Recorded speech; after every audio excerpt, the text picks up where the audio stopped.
I'm going to call this meeting to order. If you'll please rise. I've asked Supervisor Gould to lead us in invocation, and then... Oh, we do. You didn't tell. I'm so sorry. I'm so sorry she didn't tell me. Come on down. I'm sorry. I didn't even have your name written down. Good morning, Madam Chairman, supervisors, and guests. Heavenly Father, we come before you right now, Lord. We just ask that as we're in a time of much political discord and social discord, Lord, nobody wants to get along. We ask for a special protection around this building, around the supervisors, around all the guests today, Lord, that all the business that is taken care of, Lord, will be pleasing to you. And we pray that it'll be civil and things that need to be get done will be taken care of. Father, we thank you for the time to come and listen to your word and listen to your business. And thank you in Jesus' name. Amen.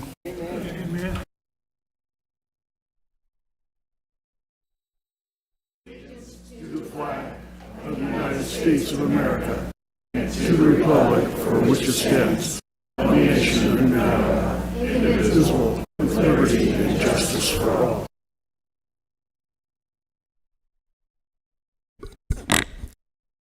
Okay, I need a motion to call for an executive session to be held October 7th, 2024 at 9 a.m. Second. Motion second. All in favor? Aye. Opposed? Motion carries. Official business to come before the board. Discussion of pending or contemplated litigation claims and demands. Mr. Esplin. Good morning, Chairman. I have nothing to report. Thank you. Thank you. Number 2, committee and/or legislative reports. We'll start with Supervisor Bishop. No report this morning. Thank you. Supervisor Lingenfelter. Nothing this morning, Madam Chair. Supervisor Johnson. Thank you, Madam Chair. We had a Quad State meeting. The Joshua Tree legislation is back on the agenda again. We're going to be filing an amicus brief. We still have money set aside for that, so that's not going to cost the county any additional money. It was also brought up that BLM, which had supposedly gone up to 22 million acres set aside for solar, is now pushing to have 31 million acres set aside for solar. I believe that's all I have, Madam Chair. Thank you. Okay. Well, I don't know if Supervisor Gould does or not, but I don't have anything this morning. So I will try to go slow, so maybe he'll come back. Okay. So we're going to move on to the... Did you have anything to share with us? Okay. Call to public. A public body may make an open call to the public during a public meeting, subject to reasonable time, place, and manner restrictions. You know the drill, so I'm opening it up. We have a... Madam Chair? Yes. I think we may have a high ground report and a county manager's report as well. Usually they let me know on this thing, so I apologize. So we have a high ground report? Madam Chair and board members, I don't have confirmation that we will have a report this morning. Okay. Unless Supervisor Lingenfelter He is on the line. Okay. Okay, thank you. Okay, Mr. Ponder? Yeah. Okay, Madam I'm Chair, sorry about members, No worries. I'll be super brief for you. Just wanted to bring to your attention, obviously I was up there on August 5th and we had a conversation about where our policy was, and there was some suggestion that the city and the county might have been apart on the direction that we wanted to go, and our concerns about prior legislation from last session and where we want to go going forward. Since that time, I've met with the city on multiple occasions, and I am quite confident that we are on the same path, in the same trajectory. One of the big concerns that we have, and I know Ms. Bishop brought this up last week, and I brought it up on the 5th of August, one of the concerns that we have about the past legislation is that it only focused on the Hualapai Basin, which would have allowed a lot of the operations that we have been concerned about in the basin to flock to the Detrital and Sacramento Valley basins. So again, I did confirm with the City of Kingman, and we will continue to work with them as we pursue policy. I do know also that the governor's office and Republican majority water legislators met 2 weeks ago. And there was a commitment on both sides to continue to work on legislation with the option to do something in sort of the lame duck period after the general election. happy to answer any questions. Okay, any questions for Mr. Ponder?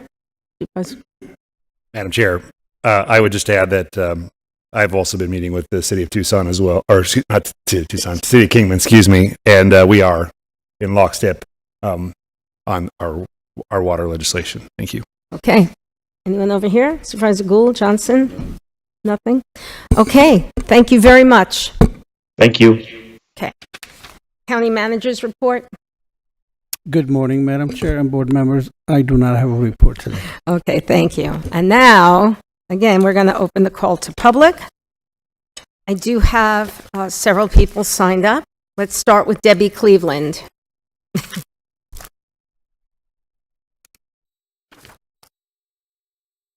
Hi, I'm Debbie Cleveland, and I've been working the county fair for over 10 years.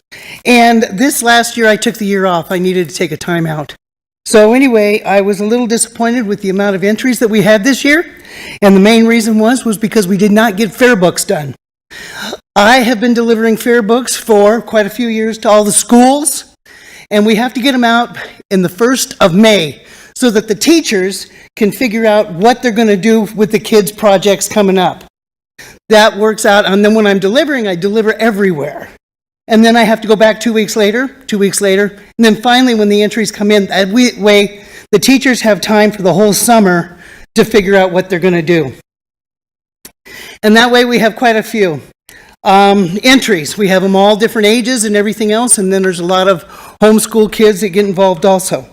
We've got 6 to 11, 12 to 17. This year we didn't have too many entries. I've got pictures from old times and new times. I'm really proud of everything what it is because it's a community. We are a community, and that's why it's important to me, is because I like to see it's not a vendor fair. We have vendor fairs just for that. And so I want to keep the open exhibits and the 4-H going. We also have grown in the Native American department, which I'm very proud of. The next thing I want to talk about is why did the fair books not get out? We've already discussed that. Somebody didn't knock on enough doors to get the fair books out. I'd like to see them out next year in April, because that way we can get the items in.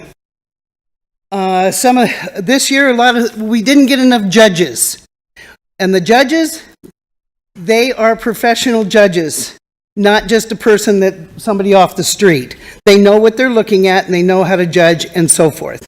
We didn't get enough judges for that, and that I'm very disappointed in. The door book, half order. The volunteers. We didn't have enough volunteers this last year. And I got to be honest with you, that's my favorite thing to do, is to find volunteers. Because what we do is we have fun. That's what volunteers do. You make a living, you go to work, you make money. If you don't like your job, go do something else. But when you're a volunteer, you're there to volunteer, and we want to have fun. How do we have fun, you ask? You feed people.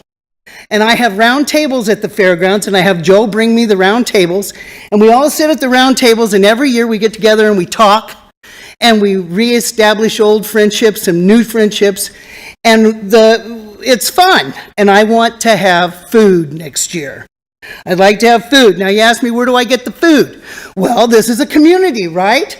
So I go to the high school. We have Chef Qualls down there. He's awesome, man. He has those kids come in, they cook, they clean the kitchen at the fairgrounds, they cook in the fairgrounds, they serve the food, and they all walk around in their little white uniforms with their little white hats. Oh, am I done? We're done. sorry, I It's a didn't call know. to public, but I'm going to ask our county manager if we can put something on the agenda about the county fair report for the... And I can feed the people for cheap with a chef. I believe Okay, you. that's my end of the Thank story. you very much. Uh-huh. Okay, Wendy Beffert.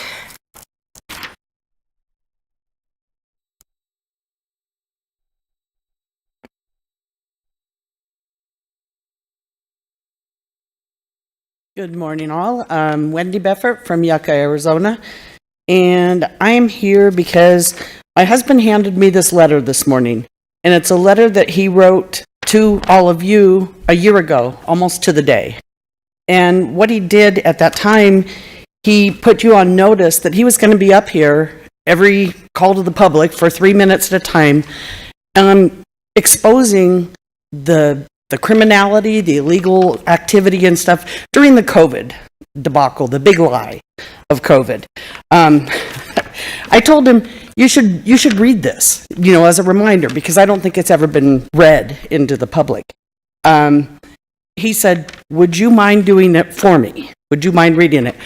He's never asked me to do anything that made me uncomfortable in 30 years, except for spotting him when he does his max bench press. And so other than that, this is uncomfortable for me. But what he did was he outlined in this letter different things that had been, that you didn't have the authority. It was a false authority to do the things that were done during the COVID. And he made 3 suggestions, and I tried to get this in 3 minutes, and I can't, so I'm just going to read the 3 suggestions.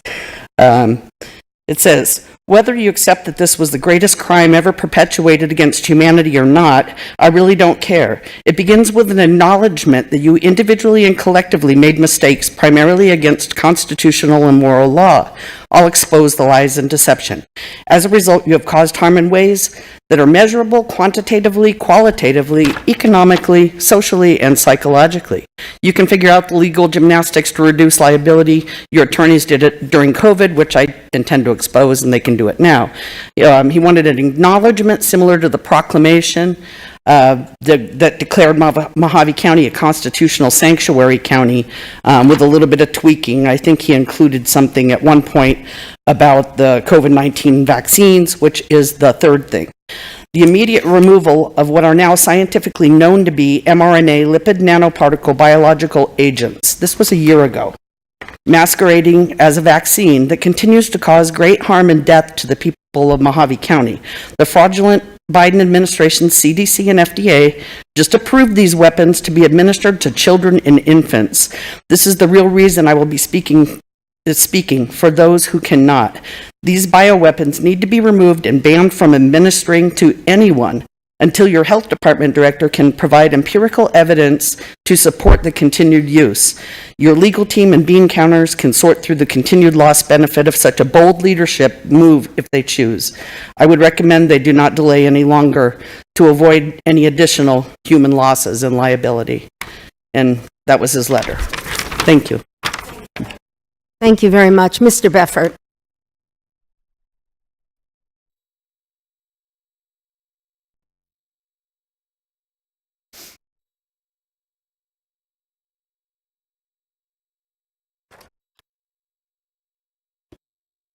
Supervisors, for the record, Greg Befferton, as my wife indicated, it's been almost a year, exactly, since I was up here and since I sent that letter.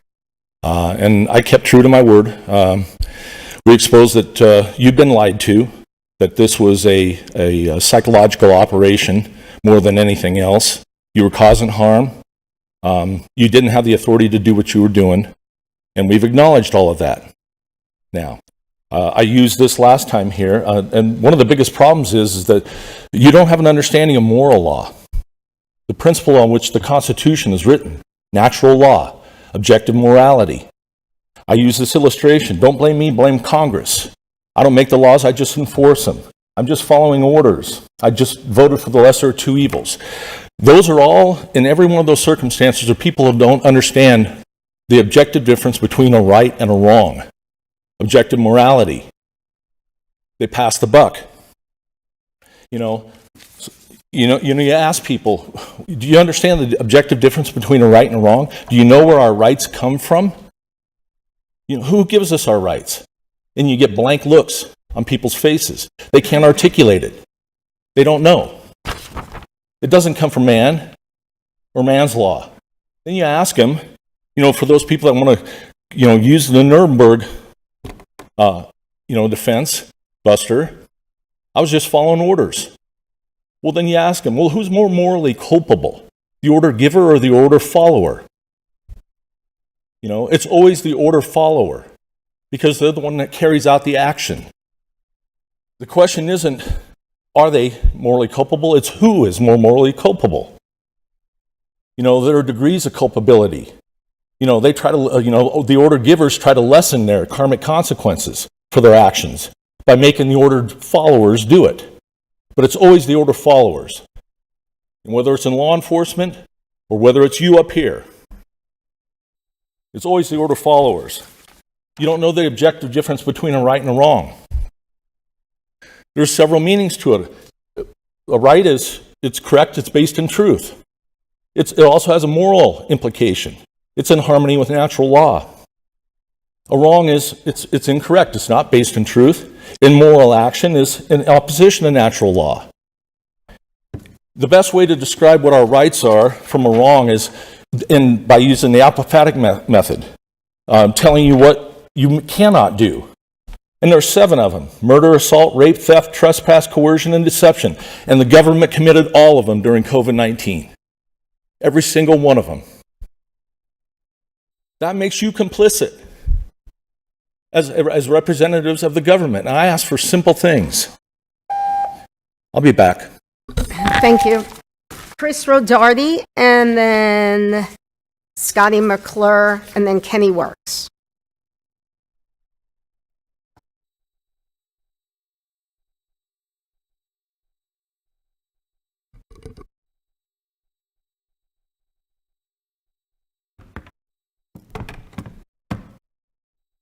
Chris Rodarty, Mojave County taxpayer. Since the start of the American Republic, political leaders have been concerned about the threat posed by large deficits and mounting federal debt.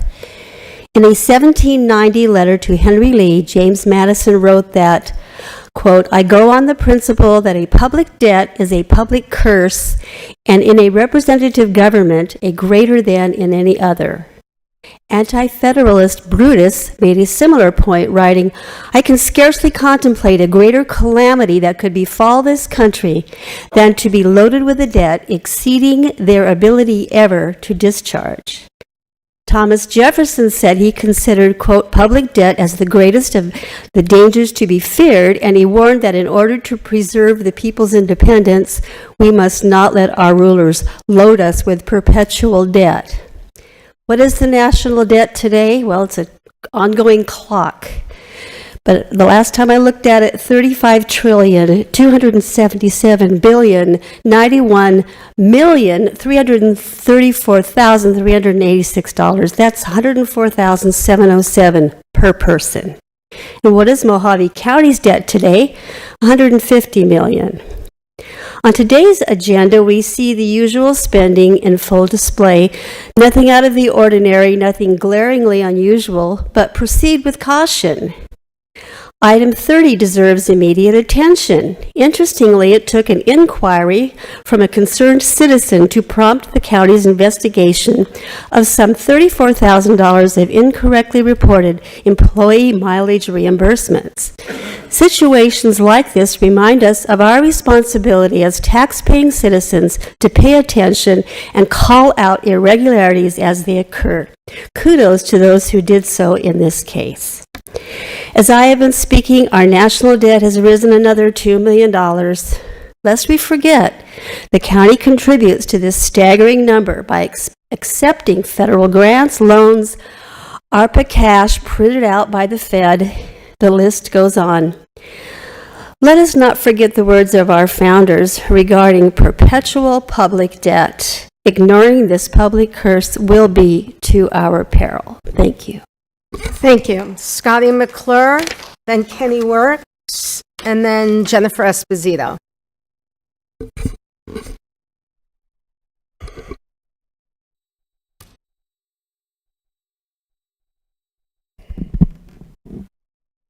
Scotty from Bullhead.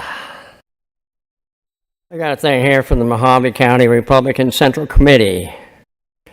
And I've noticed on the TV here lately the way Mr. Peterson, the Arizona Corporate Commission, has been screwing over. The way he voted here, it's really screwed over a lot of senior citizens on fixed income. Before I vote for him, just because he's a Republican, I'm going to look up his old record and stuff before I vote. Not taking this, and then they've got Mr. Letman. He's never been a Republican, never will be. He will never be a conservative. He never was, never will be. Just because he won the election doesn't mean that you should put him down on the same thing you're advertising Trump and Kerry Lake with. Enough of that. I was at the VA over in Laughlin here about a month ago. Now, this is from Walter Spar, and it has to do with the grand jury. Crime pays in Mojave County. Our county attorney covers up crimes committed by attorneys and public officials, and he is protected by our county sheriff or board of supervisors with full knowledge of the covered up crimes, continues to fund these people with our tax dollars. The only nonviolent redress for the people is through the grand jury constitutional provision. And then his last thing over here, the grand jury is the ultimate power of the people, and it must be executed before it is lost forever.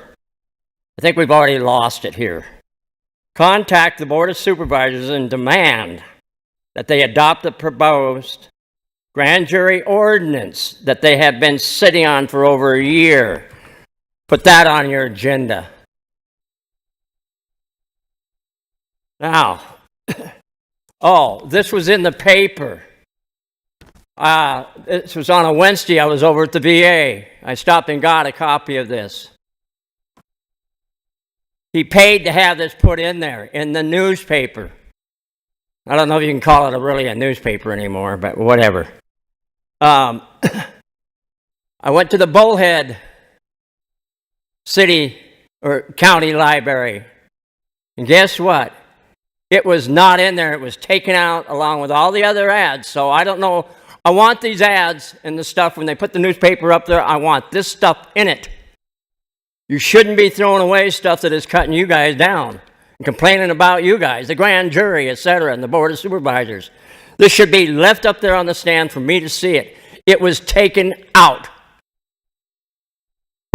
Now, you have different people putting it up. It's not the girl that's running the place over there, so don't fire her. Thank you. Thank you very much. Penny Works, Jennifer Esposito, and then James Jones.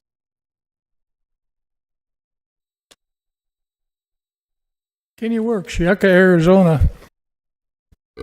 I have a problem with this cost of insurance. This year, car insurance doubled.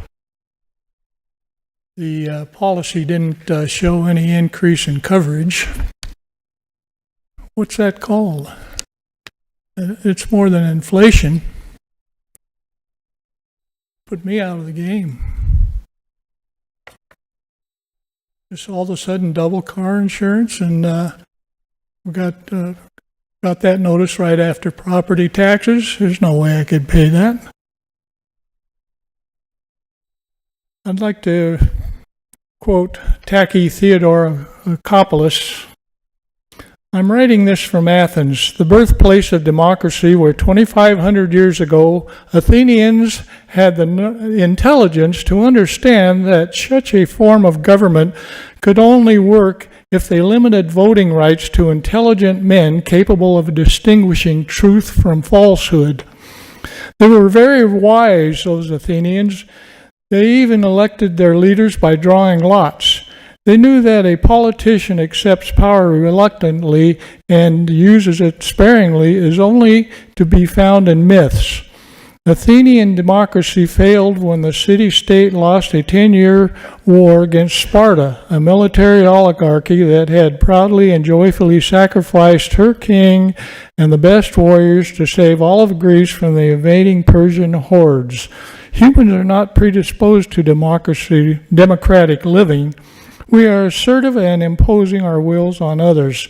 The better of us do it with smiles and decorum, but in our pursuit of power, we resemble our cousins in the animal kingdom. World history is a story of assertive individuals seeking power. There is only one exception, that of our Lord Jesus. Smooth talking power seekers are the problem, and Alexander the Great, Julius Caesar, Napoleon, Hitler, and Mussolini all seduced crowds to collective ecstasy. The ancients knew about the trickery of sophists. Old Socrates warned time and again against demagoguery. When one of those smooth talkers became too big for his tunic, Athenians would vote him out of the city. They knew how fragile democracy was and tried desperately never to put it to the test. The rest of undemocratic Greece met its demise after the collapse of the Athenian experiment. The cosmopolitan elite times Hollywood, the networks, the universities call fighting for a national identity racism. Biden and Kamala Harris, thank you. Thank you very much. Ms. Esposito, James Jones, and then Carol Small.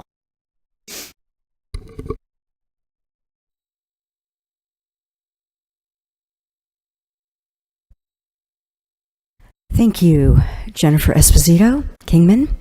At the last meeting, I tried to show you this image on my phone, but I don't think you could see it. So I took the liberty of printing it out, and I will give it to the clerk. This is the test well, as far to the best of my knowledge, for the Sacramento Valley Aquifer. And if you look at this line over here, it says Sacramento Valley, not Wallapai. So pardon my pun, but ponder this, okay? Because I'm really tired of everyone saying that the Sacramento Aquifer has plenty of water, okay? As you can see, since 2006, there has been a steady decline in the depth to reach the water, which is why we want the general plan to keep Golden Valley 1-acre rural lots. We want to not have Angle Homes building thousands of homes and putting more water user residents on the system. You have an obligation to us to protect the water in that aquifer.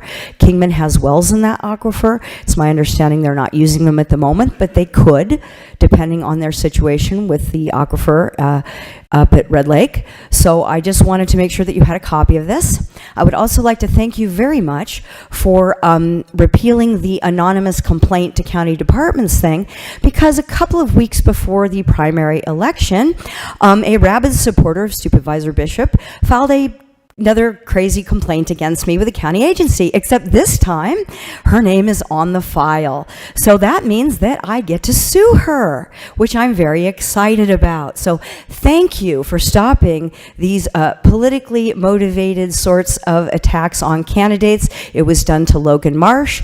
It was done to Rick Armstrong when he ran for District 4 County Supervisor. This has been a pattern and a practice, and I just want to thank you for allowing us to confront our accusers. And also, in the vein of litigation, I would just like to let you know that I did finish writing my opening brief for the First Circuit Court of Appeals on the GVID resolution. I feel that my argument is very strong for why we are entitled to constitutional right of initiative and referendum on your legislative acts. I am prepared to fight this to the Arizona Supreme Court. I would urge you all to read my brief. I will be sending it over to Mr. Esplin later today. It's short. My brief is brief because I don't feel like wasting paper, but I think that the facts are on my side, and I hope that for the people of the Golden Valley Improvement District, I will prevail in protecting their constitutional rights. So I just wanted to clarify that. Also, at the last meeting, I wanted to show you a photograph. Unfortunately, my phone, I thought it was on the charger this morning. The USB wasn't quite in the socket, and my phone died while I was waiting for a call to the public. So I'll bring that back to you next week. But thank you, and I look forward to talking on item 28. Thank you very much. Mr. Jones, and then Carol Small.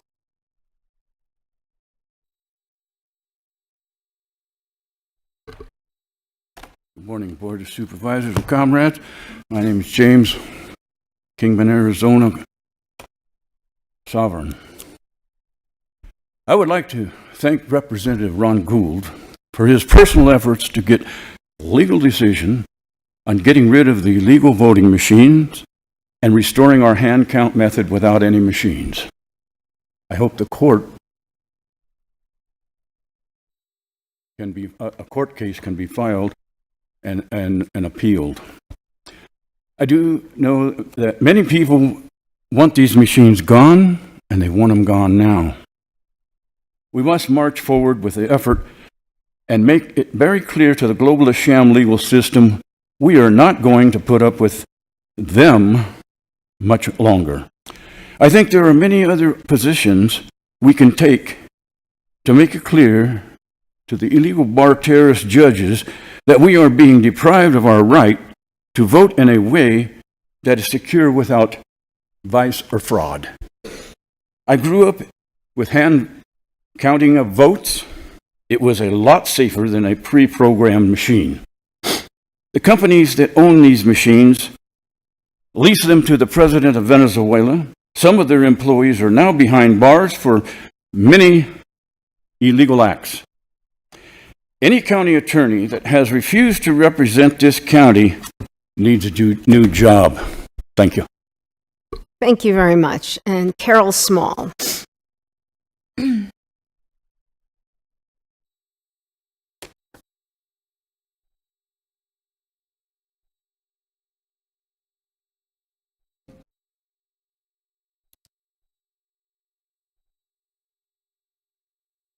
Good morning. I know I'm not really on the event agenda, but I drove all the way up here to find out what was going on because I don't have a computer right now.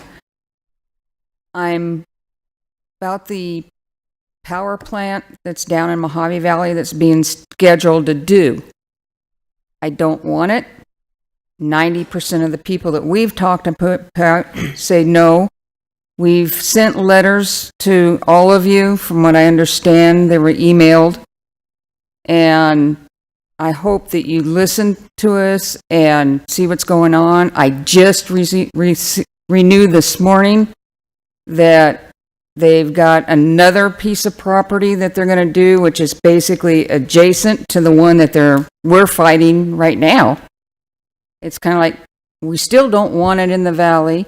It uses our water.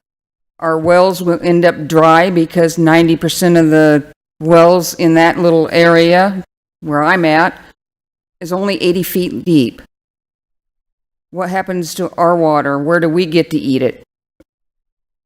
Because if they put these great big $1,000 or 1,000 deep wells, they're going to kill the little guy. So I just want everybody to know, really, you've got a lot of people wanting to talk to you about it. And I'm not real good with, we've been postponed many times, and it's like, when are we going to deal with it?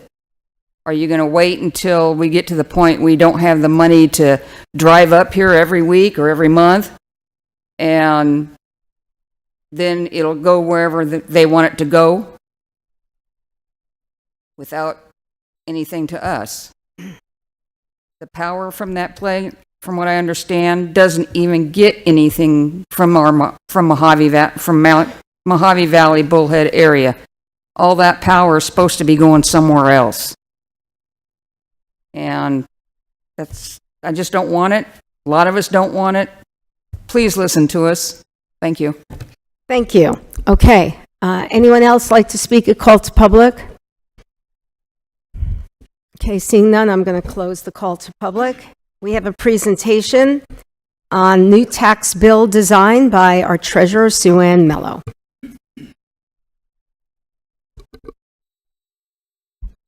Good morning, Chairwoman and Supervisors. I'm really excited to be here this morning because you get to have the first sneak peek at our new, improved, more cost-efficient, one-page tax notice we've been working on. We were the last of the 15 counties to have a two-page tax notice, so we knew right there we were going to be able to save money in printing and postage, so we went for it. And we're really pleased with the outcome, and I hope you guys like it as well. Let me show you. So this is our tax statement that we've had for a lot of years. It's got a lot of information. We wanted to streamline it and simplify it for you guys. So this is the new statement. The entire bill fits on one single legal size page, which saves the 2 pages. We still have the e-notice, the paperless option available. Do we have a visual on that? There's no video. Oh, sorry about that. Can you get that up, IT? We need to go back to... Okay, we're going to check out why we can't see it. Okay, so here's the initial tax statement. Yeah. That's our tax statement that we used to have. Here's our new one. So, like I said, the entire bill fits on one single sheet. We still have the paperless option where it can be emailed to you, and that saves us even more money. I'll talk about that in a little bit. We color coordinated. We brought the pie chart back. I know Hildy likes that, and we color coordinated so you can see that, the fire districts and the school districts are the ones that take most of that money that you're paying towards your tax bill. We also have the districts alongside. We have those phone numbers there because they have their own budget that we don't control, you or I. So if they feel that it's gone up too much, they can call that district and speak to their board if they like. Another thing that we did is we went and we're obligated to send a statement to the owners that have a mortgage, but it's just for information purposes only. So we went to a postcard. We thought that that would save us even more money, and it did, over $10,000 in postage. So those of us that have a mortgage are still going to get this postcard that gives you the same great information about your taxes. So it's just got a more modern design, just the one page. You'll still have the 2 stubs instead of 3. It saves, as you can see, reduce the cost by 9% and almost $13,000. And then just with the e-notices, if everyone signs up to have it emailed to you, that right now is saving over $10,000. So the more that our constituents get into that program, the more money we'll save. Mojave County is the largest county, even out of Arizona, that has constituents signed up for e-notice. So we're saving the most, and we have the largest number. So I'd like to encourage everybody to do that. You still get the same statement. It's just it's going to be emailed to you. So Assessor Kinch joined forces with me, and she also allows constituents to sign up to get their notice evaluation with e-notices. So if you sign up to receive hers through e-notice, you're automatically going to be signed up to get your statement, and vice versa.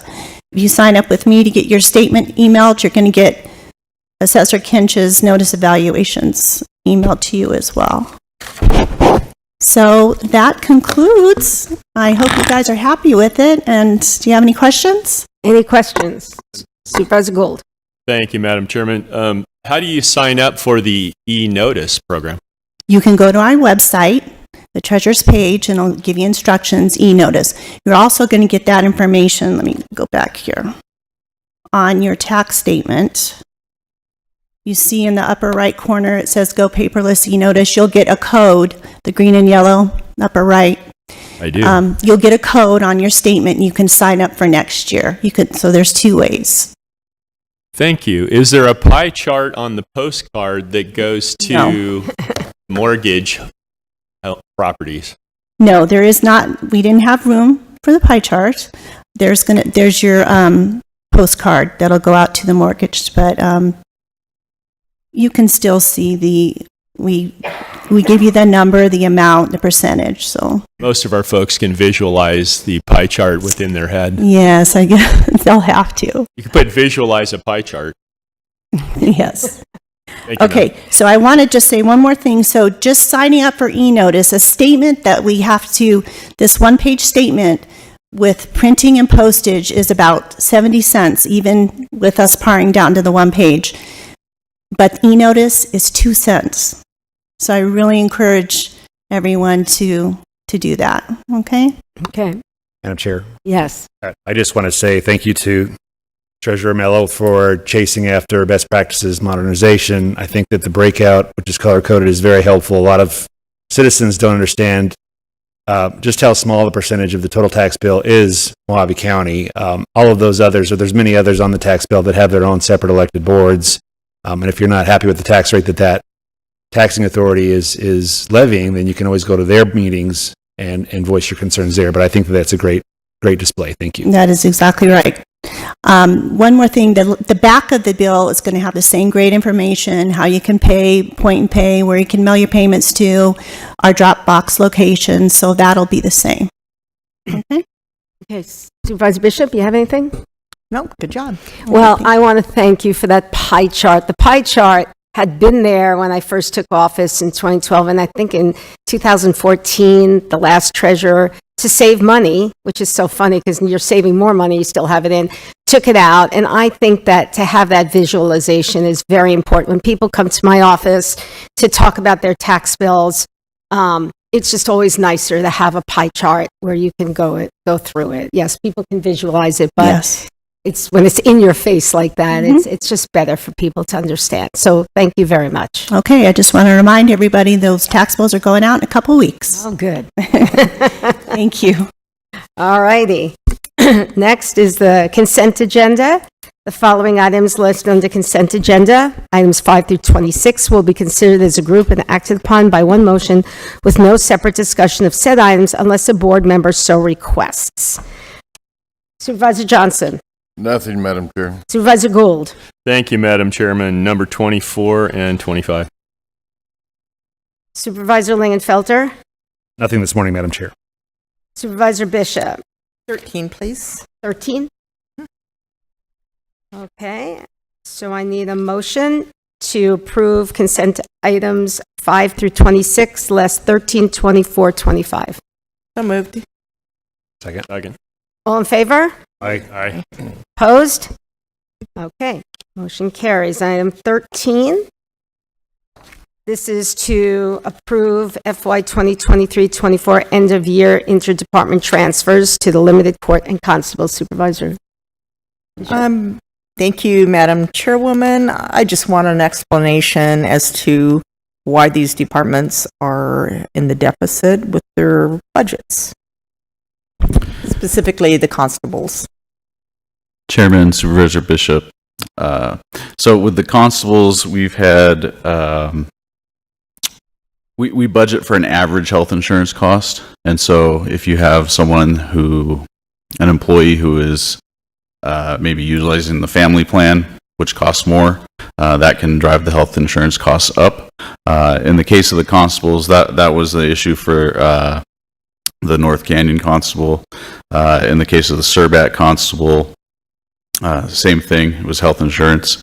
And so annually at the end of the budget cycle, we will look to see are there any departments, budget orgs that are over budget, and the mechanism to solve that is to transfer any available funds from other line items within their budgets, or in the case of the constables, if there are budget savings in another constable district, we will move those available budget dollars into the district that is over budget.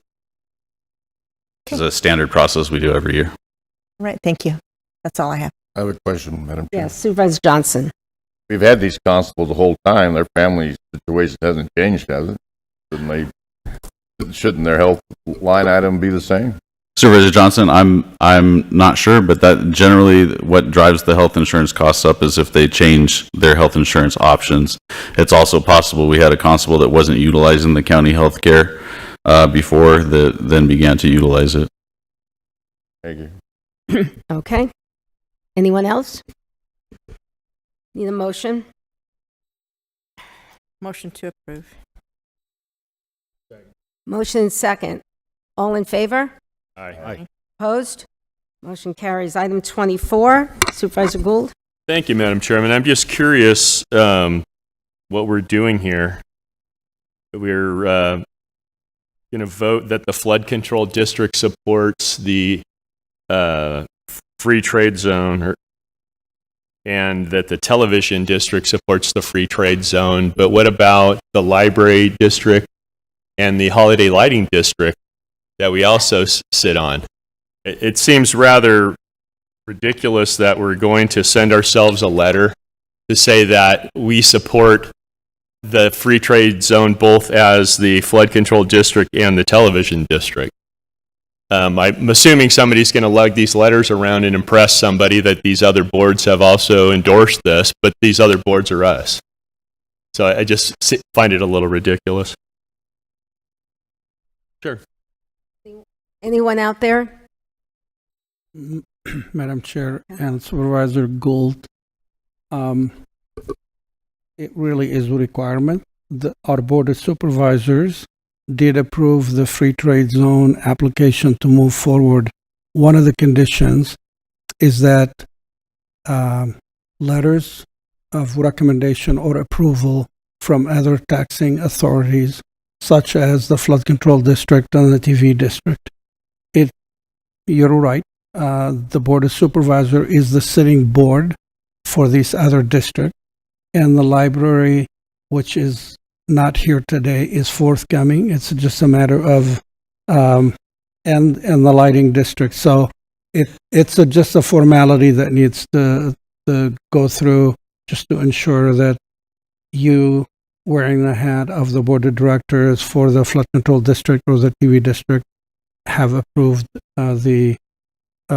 or concur with the free trade zone moving forward. Or foreign trade zone. I misspoke.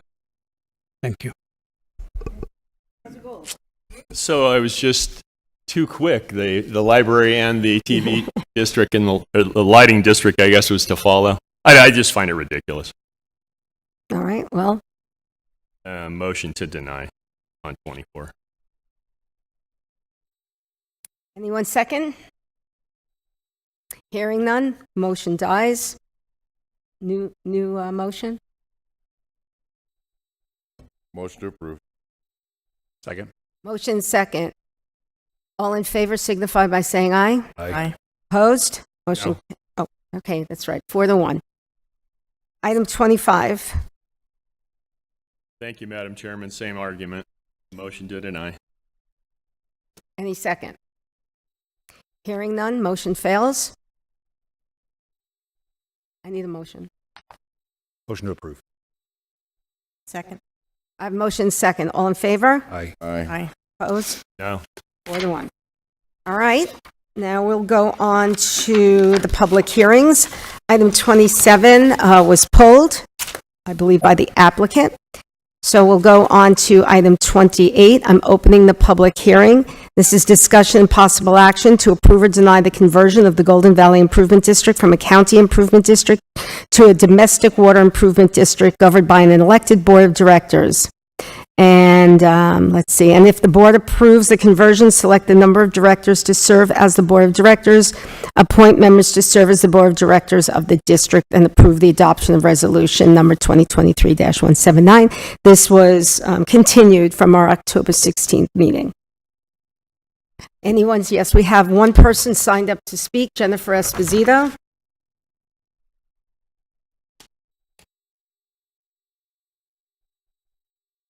Thank you, Madam Chairman. Jennifer Esposito, property owner, qualified elector of the Golden Valley Improvement District.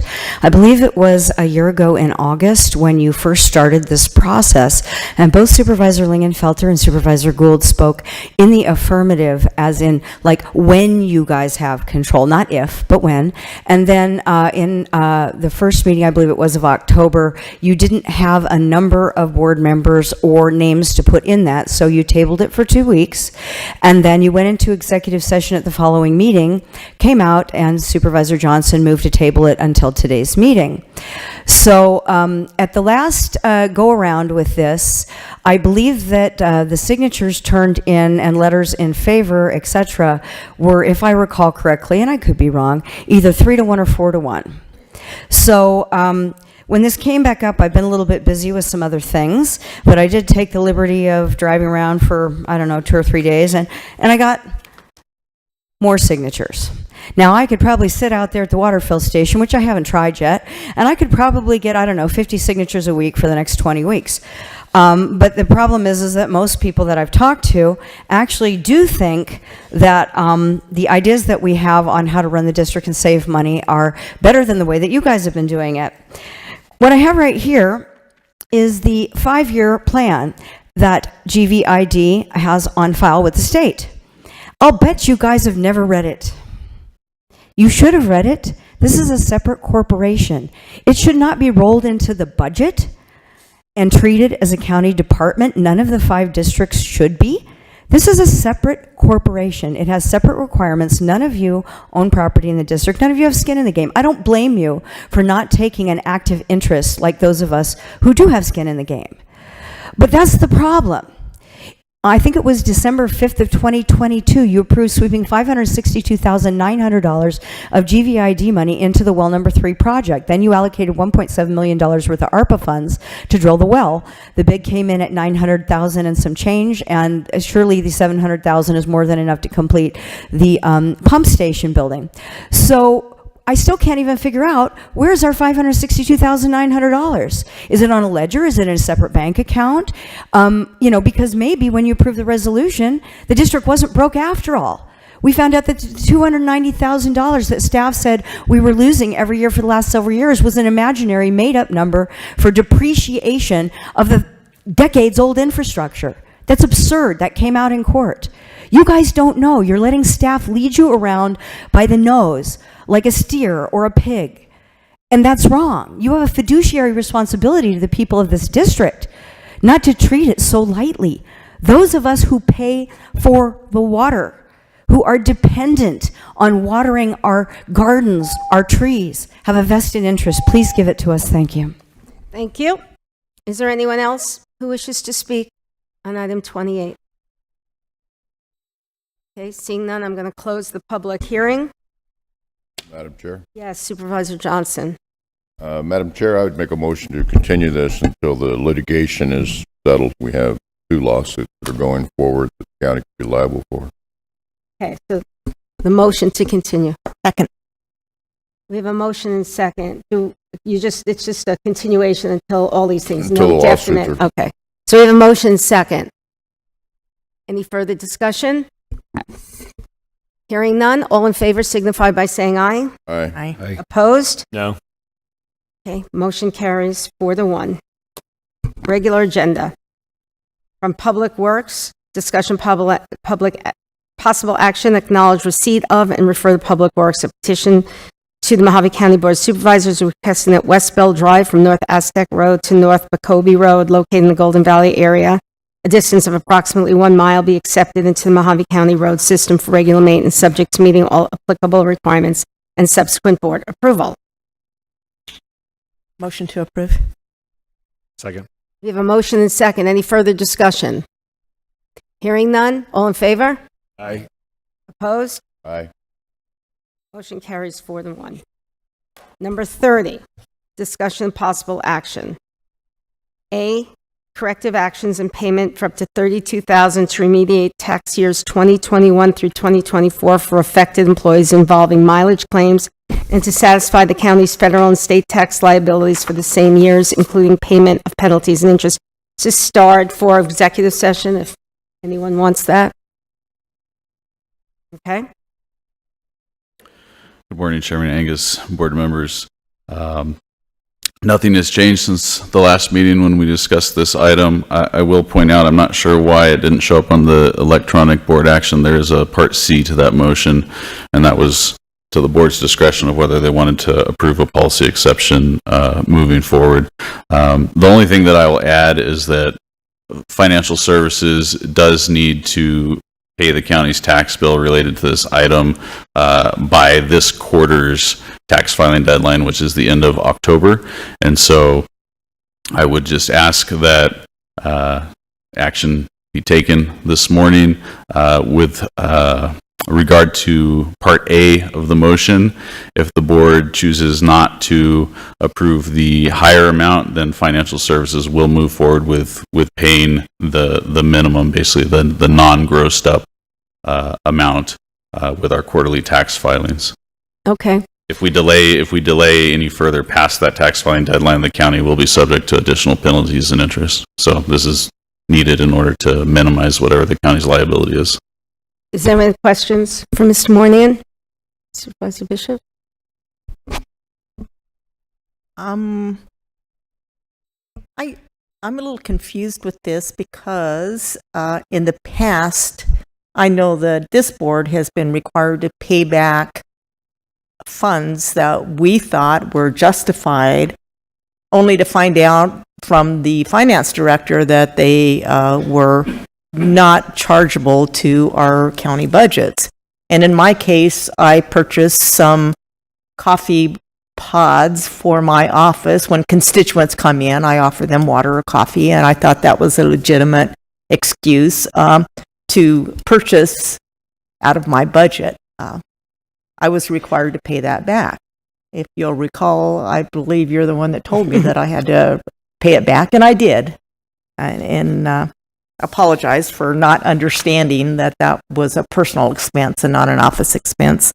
I believe Supervisor Lingenfelter, you had to reimburse for a political dinner that you thought was covered in your budget. He paid it back. I think every supervisor here has violated that to a very minimal extent, but still we paid it back. So why are these employees any different is my question to you. Why are they not paying this back? Instead, we're contemplating letting the taxpayers pay their mistake. Supervisor Bishop, it's a good question. When it comes to amounts that have been paid out to employees, we can't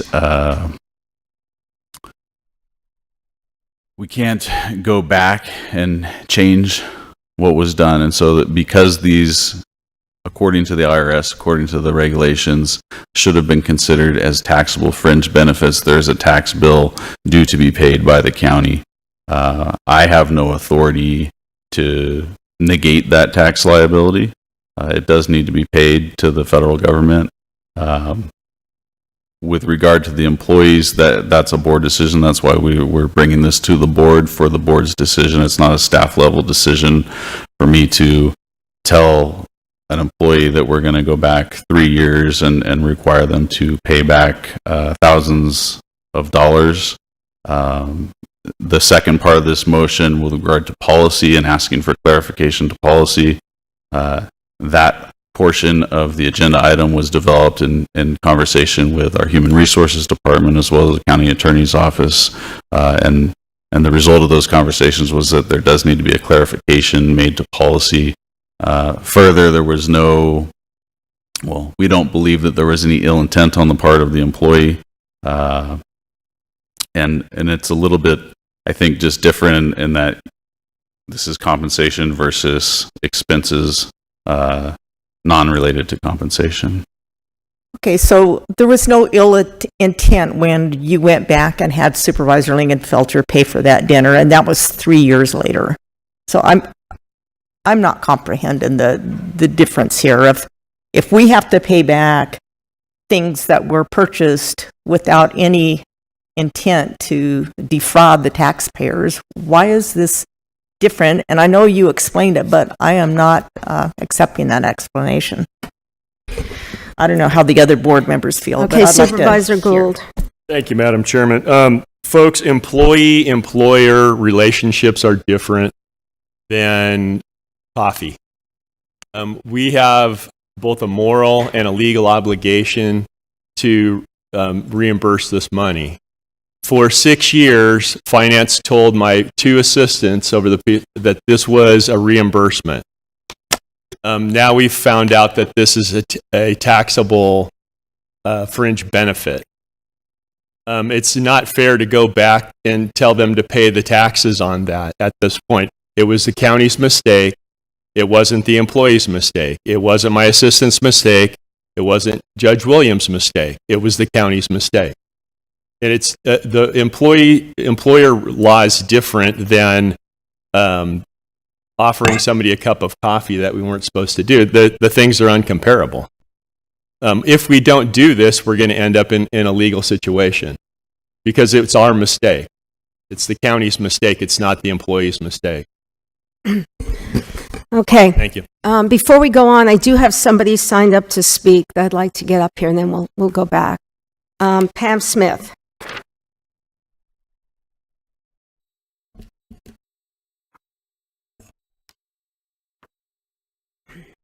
Good morning, Supervisors. My name is Pamela Smith with Bullhead City. First of all, Supervisor Bishop, thank you for asking that question because that is one that has been in my mind. Supervisor Gould, that was another question. Who signed off on this? If the county signed off on it, got some problems for 3 years. However, 6 years. Okay, 3 years that I'm aware of. My husband and I are one of the ones that did the FOIA request. The reason we did the FOIA request was because we were seeing on social media people talking about this outlandish travel reimbursement, mileage reimbursement. People were telling us face to face, but nobody had the proof. And that happens quite a lot. People talk and they don't know what they're saying. So we asked for this information so we could see if it was true. Unfortunately, it was true that Supervisor Gould's assistant, who was also the leader of the GOP in Bullhead City, was being reimbursed to commute to and from work, which IRS doesn't allow.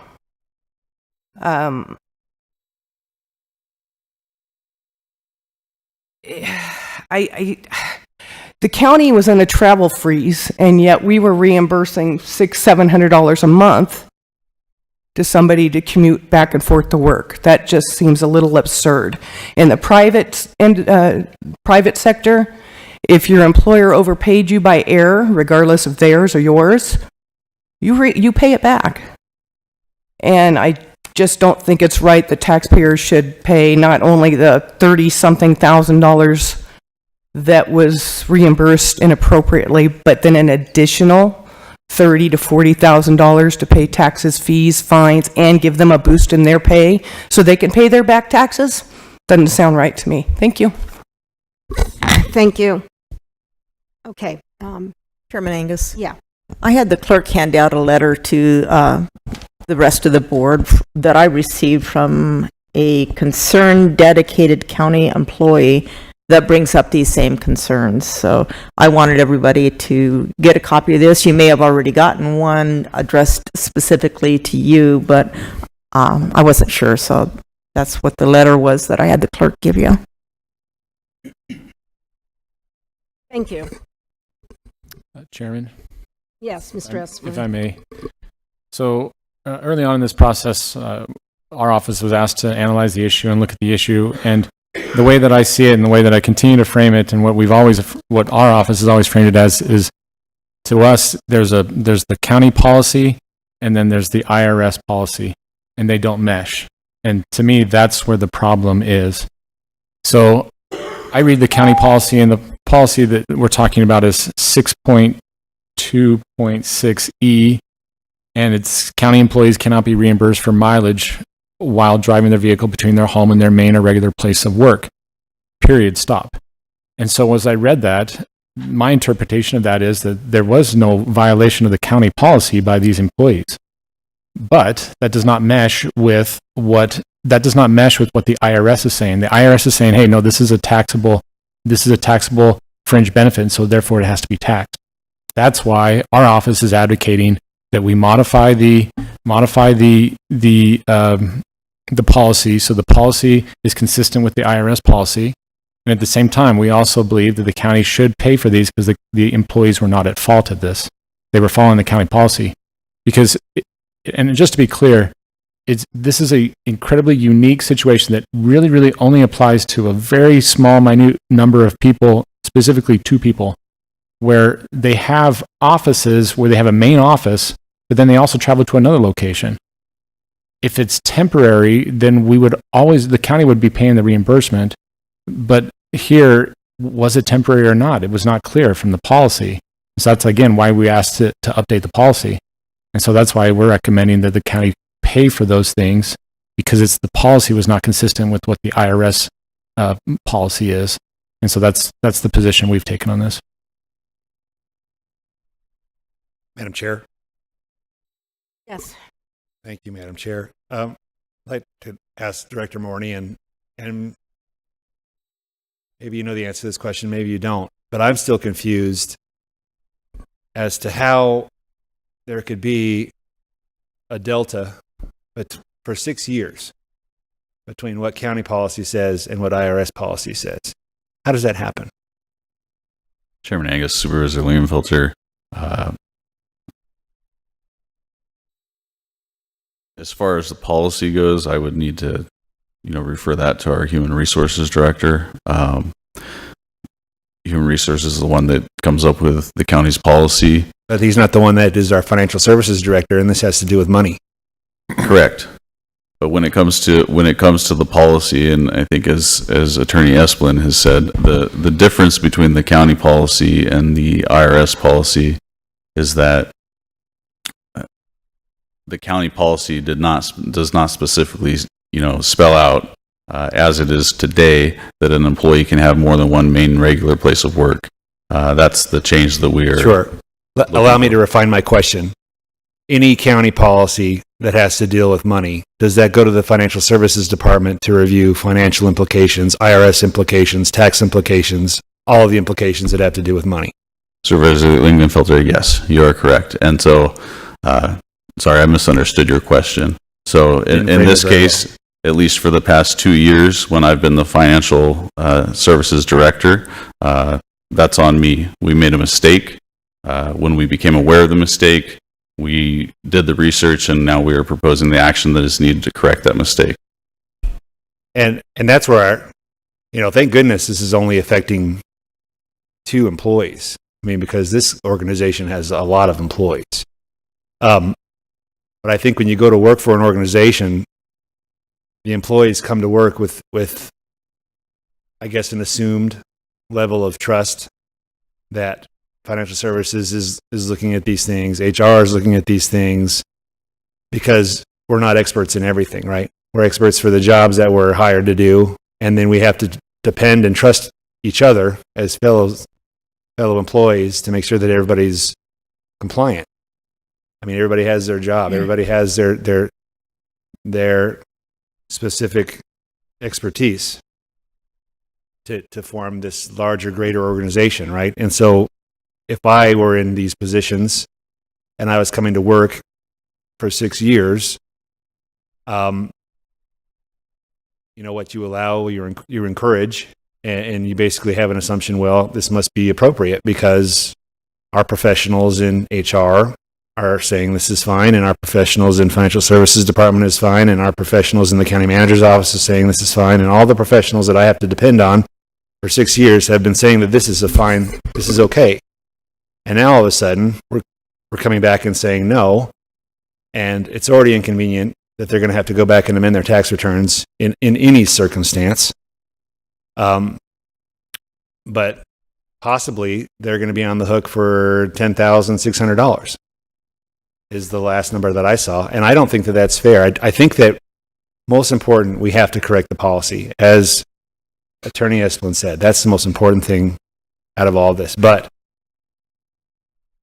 in this letter that Supervisor Bishop gave out, why do the rest of us employees not get mileage to and from work? That's a gaping hole that we need to fix in policy, because I think that's absolutely right.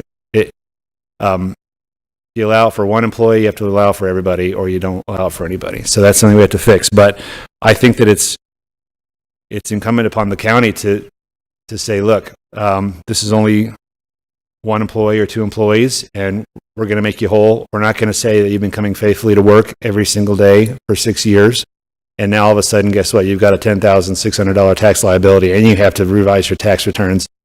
I'm more afraid of the morale on all of the employees over that.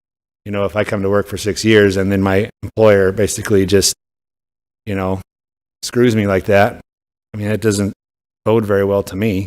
And I would sue. It's just me. I don't know if I'd win.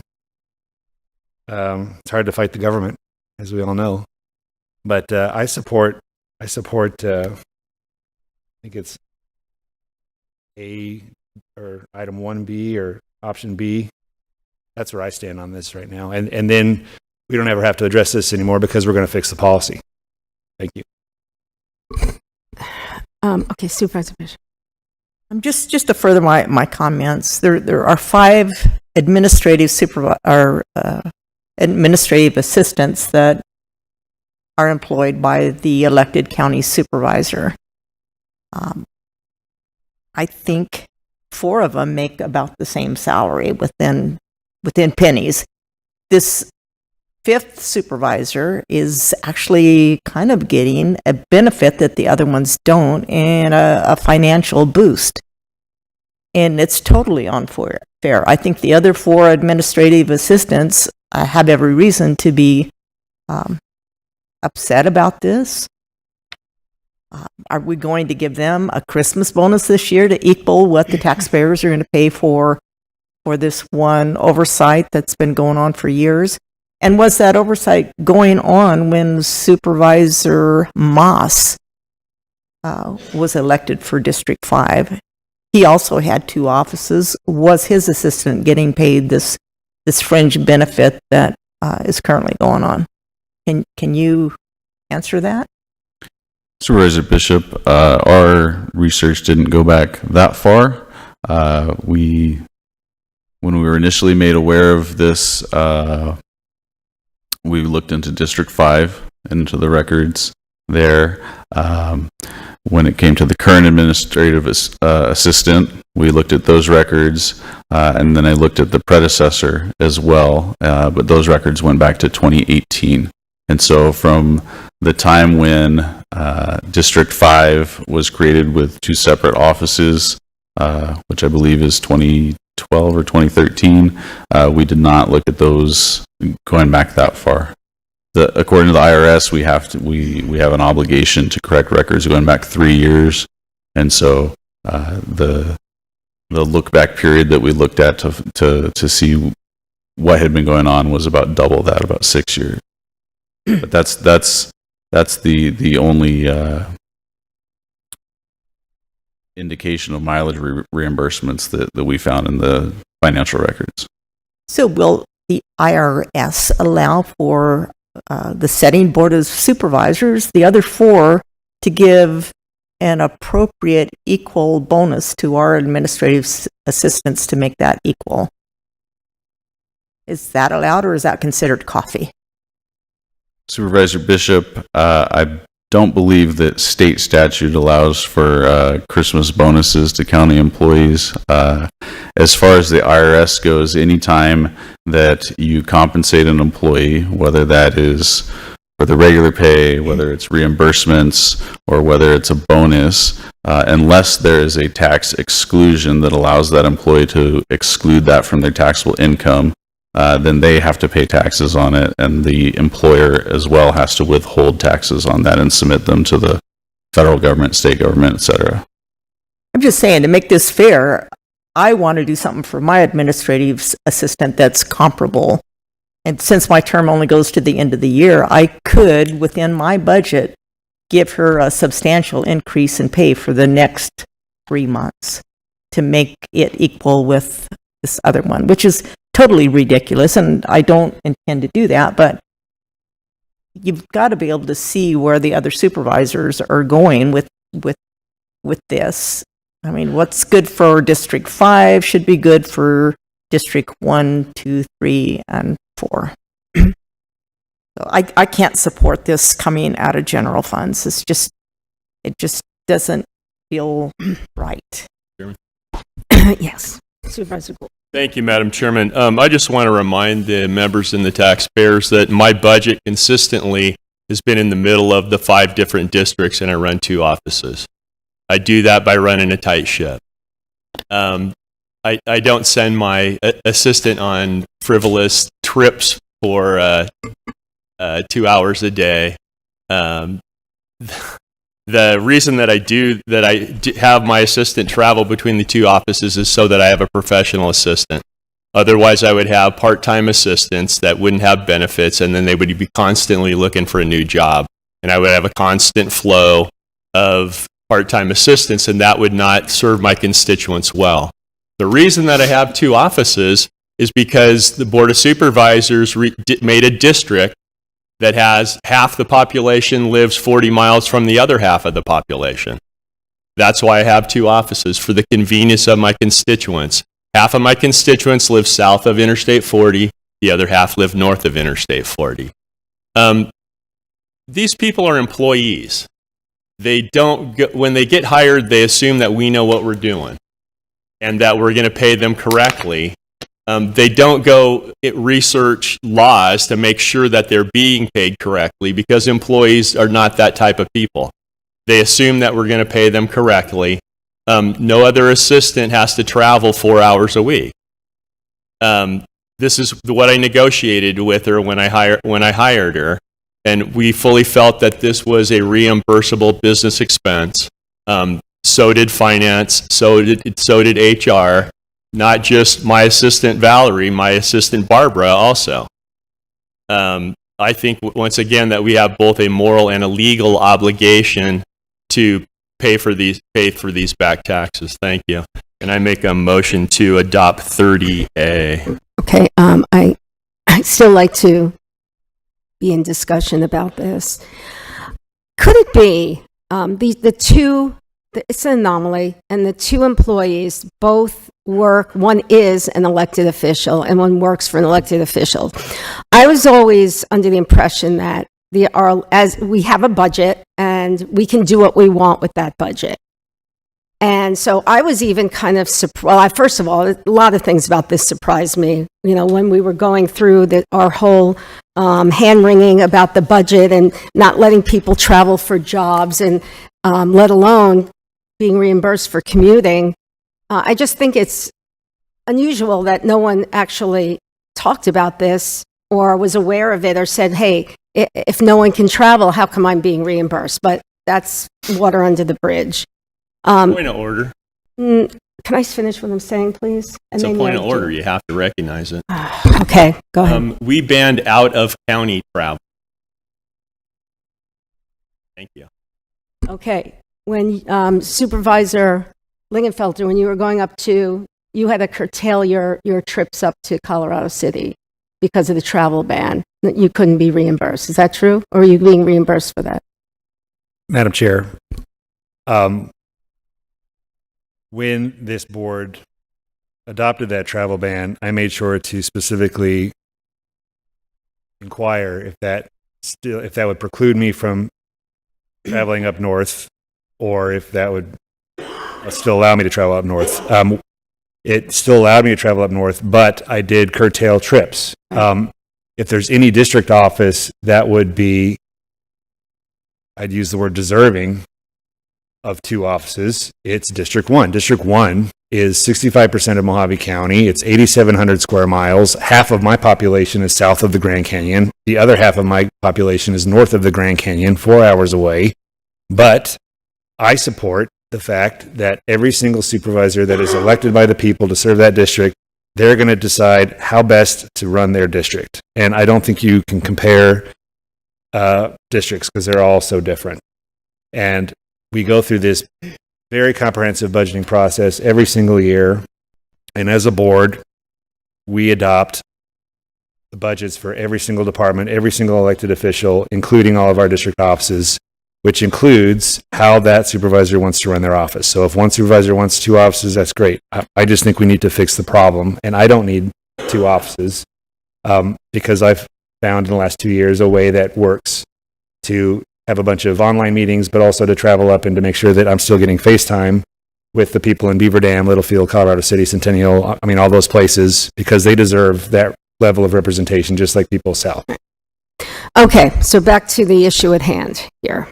Madam Chair? Yes. My problem is with finance, we keep talking about HR. I don't think HR has anything to do with this at all. I mean, we have a policy, but I think on the board, I think Supervisor Angus is the only, I don't know, maybe Supervisor Lingenfelter, I don't know, is the one that uses a personal car. And I'm guessing that she has to file every month or whenever she turns in her mileage, and she has to have her starting mileage and her ending mileage, and then she has to have a reason for where she went to get reimbursed. This Judge Williams, he just started, 3 years ago, taking mileage? Supervisor Johnson, it was in 2022. 2022. So you had, I'm just wondering how many other county employees out there are putting in mileage if we don't ever check to see if it's legal or not. Supervisor Johnson, when this issue came to light, we did look through all of the reimbursement claims. I outlined that procedure in the memo, exactly how we did that, because there's not a way to specifically query the system for I guess to differentiate between what may be mileage claims that are kind of the ongoing versus when someone travels to a conference or et cetera. And so what we did was we queried all of those travel claims because mileage reimbursements do fall under travel claims. We queried the system for anything that included the word mileage, miles, any variation of that in the description on the claim form itself. And then based on the results that came from that query, we dug in and looked at those claims. Again, what's in the backup shows that there were a couple of employee groups that were ruled out because either the travel was absolutely temporary in nature, which is one of the IRS stipulations. You can be reimbursed. It's not taxable if it's for a temporary work assignment. There were also some that were just so infrequent as to suggest that it was not the employee's main or regular place of work. And so based on the results of that research and that analysis, it truly is 2 employees that we believe fall under this, and it's 2 employees that we need to correct we need to issue amended W-2s, and it's 2 employees that the county has a tax liability that needs to be paid for.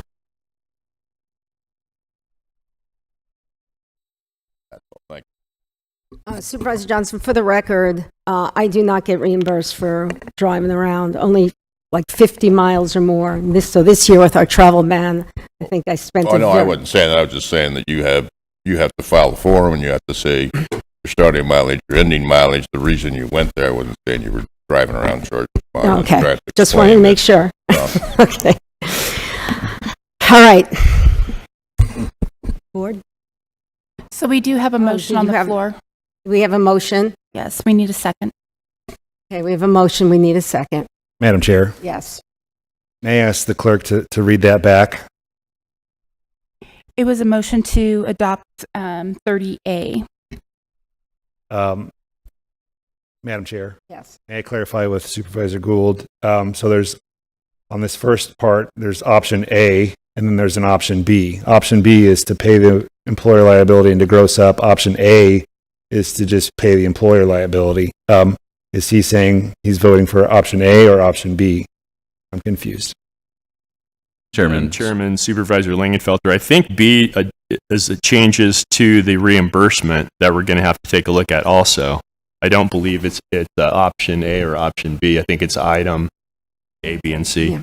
Chairman Angus, Yes. Supervisors, if I could clarify. So option A, the recommended motion. So we have 3 recommended motions, A, B, and C. And recommended motion A is discussion of possible action regarding corrective actions and payments of up to $32,000 to remediate basically the tax liability. And that includes grossing up the employee compensation, to pay just the tax liability from the county's side, as well as any estimated penalties and interest, because the IRS won't notify us until a later date of any penalties or interest. But that minimum amount is $15,000. When we gross up the employee compensation, basically to hold these 2 employees harmless, it raises it to $32,000. The motion as written is for the $32,000 figure, and I believe that's the motion that Supervisor Gould made. Thank you for clarifying that for me, Director Mournian. Madam Chair? Yes. I'll second the motion. Okay, we have a motion second. Any further discussion? Hearing none. All in favor signify by saying yay. Aye. Okay. Those opposed? Aye. Aye. Aye. Motion fails.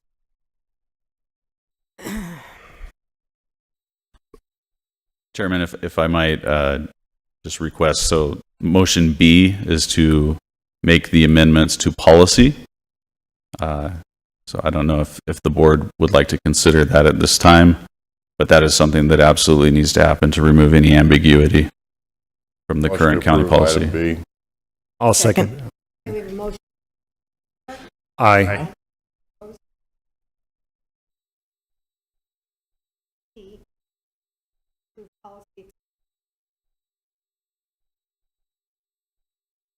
What does that mean? So Chairman Angus, Supervisor Bishop, motion C was if the board wants to allow this practice to continue, it's completely legal to make an exception for an employee group. And so that is the other option available to the board. I'm guessing that that is a moot point, being that motion A was not passed, but that is what that separate motion is for.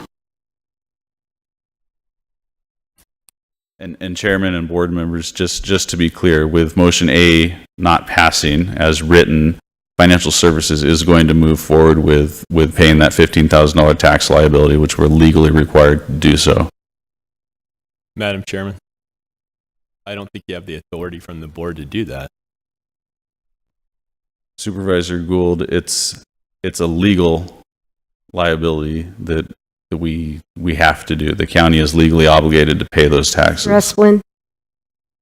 Chairman Angus, Supervisor Gould, I think this falls within his authority to be able to pay the finances that the county has, and which would be tax. If he's, I mean, he does this on a regular basis. When I say he, the Financial Services Department pays taxes on a regular basis. They're determining that they have to pay this tax. So I believe he does. The Financial Services Department has that authority to do that. They were looking for a motion to do it at the last meeting, and now we're not. No, I'm sorry if I could just jump in. The motion, the last one, was for the 30,000. If it was for the 15,000, I still think they would have the authority. Even if we did make the motion before, it still doesn't change the fact that I believe they would have the authority to pay what they believe is the county's obligation to pay the tax. Okay. Madam Chair, so why has this item been in front of us? So if I could answer that one as well, I apologize for jumping in, but item A was to pay not only the county obligation, but also the employee obligations, right? The penalties for the employees, correct? Attorney Esplin, that's correct. It was to pay the county's tax liability as well as to gross up those employees' compensation. And that's what we were recommending, and that one would require board authorization because that's going above and beyond what the Financial Services Department would typically do. The Financial Services Department would typically pay the employer county tax obligations, which is what Director Mournian is saying that's what he'll be doing. The Financial Services Department will be doing. This motion contemplated paying both the employer and the employee. Madam Chair. Yes. Thank you, Madam Chair.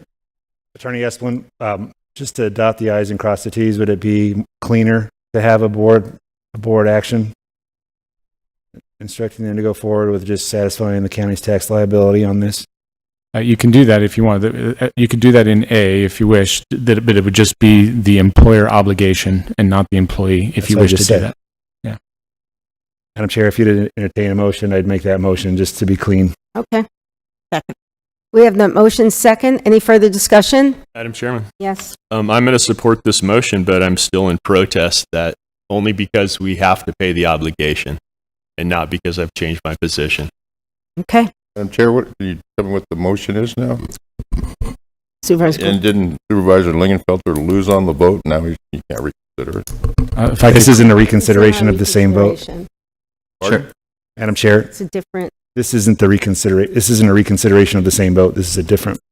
It would be the motion to approve the $15,000 for the tax liability of the county only.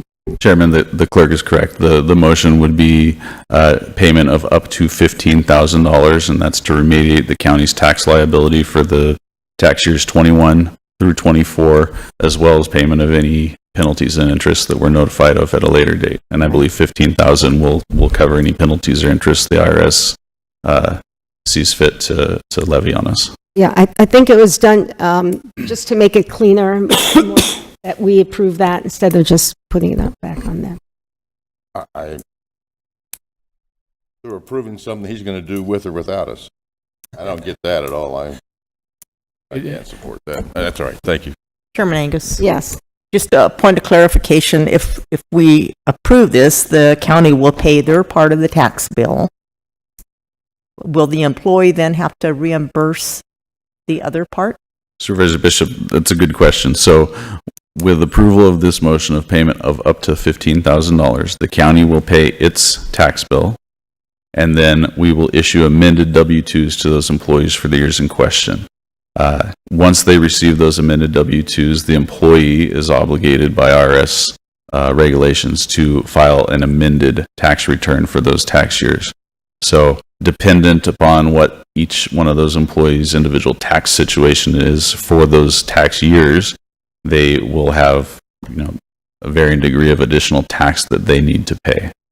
So we're not requiring these employees to pay back the money, just to pay their part of the tax bill to the federal government. Supervisor Bishop, that is how the motion is written. That is correct. I think they should have to pay it back. I mean, I had to pay back my coffee. Travis had to pay for his meal. If I could just jump in, if I may. The county attorney's office recommends that you do not make that kind of a motion. Again, our position is they were following the policy. There's ambiguity in how the policy is written, and they were following the policy. They were not at fault of this. We do not recommend that the board order these employees to reimburse the county. So if these employees are allowed to just be responsible for their tax liability, then this will not happen in the future because we're changing the policy. We have changed it. We've adopted it already. The board has already adopted that on B. All right. Okay. Anyone else? You want to say something? Okay, so we have a motion and a second, right? We have a second? Yep. All right. All in favor? Aye. Aye. Aye. Opposed? Aye. Aye. All right, on to 31. This is moved to adopt the amended schedule of FY 2024-25 tax levies and rates for Mojave County tax authorities, which includes the corrected minimum school tax levy of $57,850 and levy rate of 0.2404 for Yucca Unified School District and the corrected primary tax levy of $749,312 and levy rate of 4.0954 for Colorado City Unified School District. Motion approved. Second. Motion second. Any further discussion? Hearing none. All in favor signify by saying aye. Aye. Opposed? Motion carries. Number 32, discussion possible action, approve these exceptions to general fund hiring freeze. Need a motion? Motion to approve. Second. Motion second. All in favor? Aye. Aye. Opposed? Motion carries.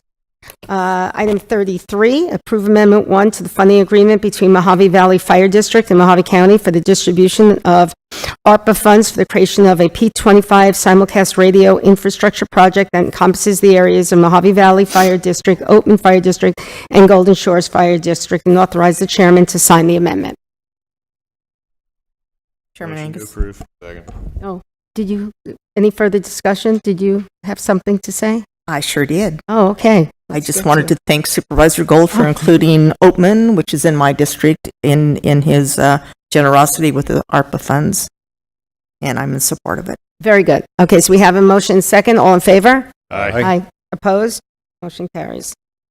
34, discussion possible action, award ARPA funds to the Desert Hills Fire District, the amount of $156,748.66 for the purchase of 2 command vehicles. Motion to approve.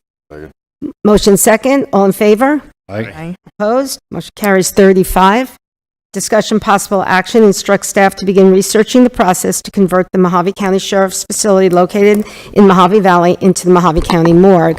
Supervisor Gould. Thank you, Madam Chairman. I found out that this was somewhat redundant from a previous motion that was made, but I'd like to get a timeline onto this. Okay. I think that's a good location for the morgue. It's out in a rural area. We already own it, and we need to find out whether it's of adequate size and utilities that are required and that kind of thing. Okay. So, County Manager, do you have an idea what kind of a time frame would you be looking for? Madam That Chair, report. sorry, Supervisor Gould. Madam Chair and Supervisor Gould, the previous motion that was made by Supervisor Linkenfelter and the board adopted provided staff 90 days to complete the review of morgue facilities, and it included 3 of them, one here in Kingman, and one in Mojave Valley and one in Lake Havasu City. and we are on a trajectory to do that. In all honesty, it goes beyond just the facility and the size. We're looking at what equipment is needed, how much space is required for the equipment, including refrigeration and machines and x-rays and so on. So we would appreciate it. It's taken, we're on it already. We've had meetings. Staff is looking at the facilities to provide the board with not only what space is available to compare it to what space is needed, and to also be able to provide you, the board, with relevant specific information about cost as you compare one option to the other. So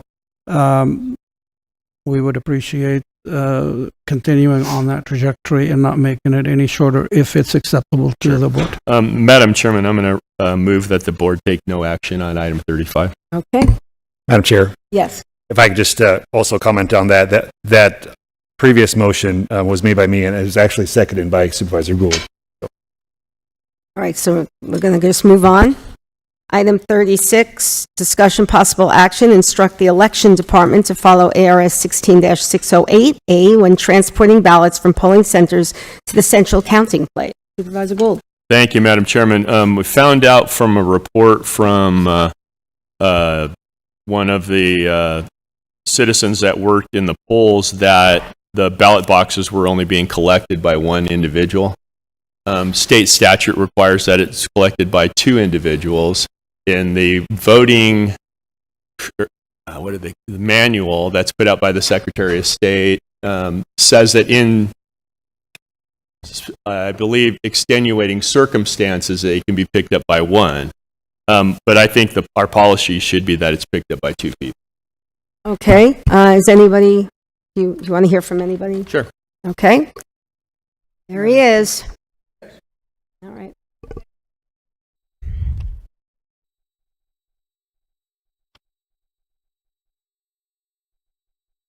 I think I'm going to blow your mind right now. As long as it's short. Oh. Shortest all time. You ready? Yeah. Yes, we will.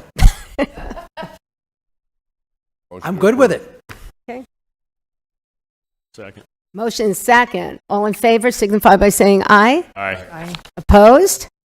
Motion carries. Any other further business? Thank you. Okay. We're adjourned.